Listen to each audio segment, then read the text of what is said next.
ഞാൻ ഇന്ന് lavender harvest ആണ്. നമ്മുടെ വീടിന് മുന്നിലുള്ള ചെറിയൊരു ലാവൻഡർ പൂക്കൾ ഇങ്ങനെ എടുത്തിട്ട് നമുക്ക് പല ഗുണങ്ങളുണ്ട്. നല്ല മണമാണ്. ഇത് നമുക്ക് ബാത്റൂമിലൊക്കെ വയ്ക്കാം. നമ്മള് ലാവൻഡർ ഹാർവെസ്റ്റ് ചെയ്ത് വന്നിട്ടോ. ഹാർവെസ്റ്റ് ചെയ്ത ലാവൻഡർ പഞ്ചുകളായിട്ട് ഇങ്ങനെ റബ്ബർ ബാൻഡ് ഇട്ട് വെക്കാം. റബ്ബർ ബാൻഡ് ഇട്ട് വെച്ചിട്ട് ഒരു എയർ ഫ്ലോ ഉള്ള റൂമിൽ, സൺലൈറ്റ് ഒന്നും അടിക്കാത്ത എയർ ഫ്ലോ ഉള്ള റൂമിൽ ഇങ്ങനെ ഉണക്കാൻ വെക്കണം.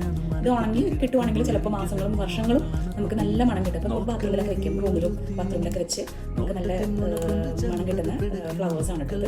നമ്മളിങ്ങനെ ലാവൻഡർ മുറിച്ചെടുത്തു എന്ന് വിചാരിച്ചിട്ട് വളരാതിരിക്കില്ല. ഇങ്ങനെ നമ്മുടെ സമ്മർ തുടങ്ങി ഇത് ഫ്ലവേഴ്സ് ഒക്കെ വരുമ്പോൾ ഒരു സെറ്റ് മുറിച്ചിട്ട് പിന്നെ സമ്മർ കഴിഞ്ഞ് ഏർലി ഓട്ടം സമയത്തൊക്കെ നമുക്ക് വീണ്ടും ഫ്ലവേഴ്സ് കിട്ടും. വീണ്ടും ഫ്ലവേഴ്സ് നമുക്ക് മുറിച്ചെടുക്കാം. വെയിലത്ത് വെച്ച് ഉണക്കാൻ പാടില്ല കേട്ടോ. വെയിലത്ത് വെച്ച് ഉണക്കി കഴിഞ്ഞാൽ ഈ ഫ്ലവേഴ്സിന്റെ ഒക്കെ ആ പർപ്പിൾ കളറൊക്കെ പോകും. ആ ലാവൻഡർ കളർ പോയിട്ട് പിന്നെ ഓയിലിന്റെ മണമൊക്കെ പോകും.